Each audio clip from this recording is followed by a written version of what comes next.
there is one thing that one human being has to be differentiated from all other creatures, all right, animals, plants alike. We have two things actually. One is imagination, and second is empathy. Imagination. I can imagine what will be the world after COVID-19, if at all that work is. Okay, I don't know what that world would be. I don't know. Yeah. So, but I want to imagine. Okay, and I want to imagine a better world. When I want to imagine a better world, see, Ganesh, we are the chosen ones. We are lucky that we are alive today. We're breathing. We are at our homes. Our loved ones are close by. But we empathize with people around us who are suffering today. If I cannot do that, that I should not be calling myself a human being. Simple as that. Then call ourselves as Kingdom Animalia ka small part. That's it. Simple as that. Because empathy is a very, very important part. Now, empathy dies a very sudden death. Okay, if you don't do anything about it. I have this is my belief. What do? Then it becomes a word play. Then it becomes empty, absolutely empty. And in vacuum, nothing survives. So now I have empathy and I want to do something about it. I want to imagine a better world. So all three things are connected. Now, how do I do something about it? Either I come from money, I have huge resources, or I use some kind of power. These are only two things, right? And the power could be of anything. It could be of resources, it could be physical, it could be mental. Now we are all intellectuals. Okay, you are all intellectuals.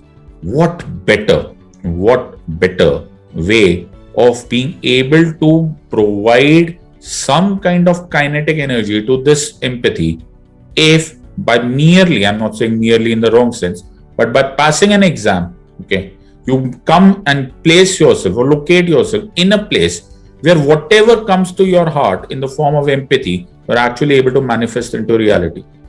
My friend Ganesh, I think this is the biggest blessing that God can himself give you. And what is more important is, I have done this. You can do it. You can start anywhere. I've been doing it, since last 10 years. I know that.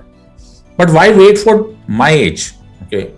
I hope you're understanding. So as a doctor, as a lawyer, today I can make things happen. Okay. I know during COVID-19, I was able to, and God has been kind that I was able to help certain people.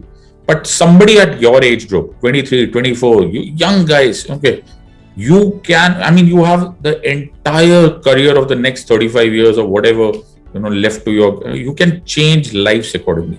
If you're not able to change lives, that knowledge that you can change life is the biggest motivation. So there was a very nice thing. It's like, it was said in some other form, but one Shah said very nicely, कि जी ले बंदे जिंदगी कि ये जिंदगानी फिर कहां, कि अगर मिल भी गई जिंदगी ये जवानी फिर कहां. I hope you are understanding. So the point here is the beautiful motivation about bureaucracy is the power that it gives to our young men and women. So that makes it the motivation. You can do tons and tons of work at this young age, beginning at a young age. For power, fine, but for what? Teleological, for what? That matters.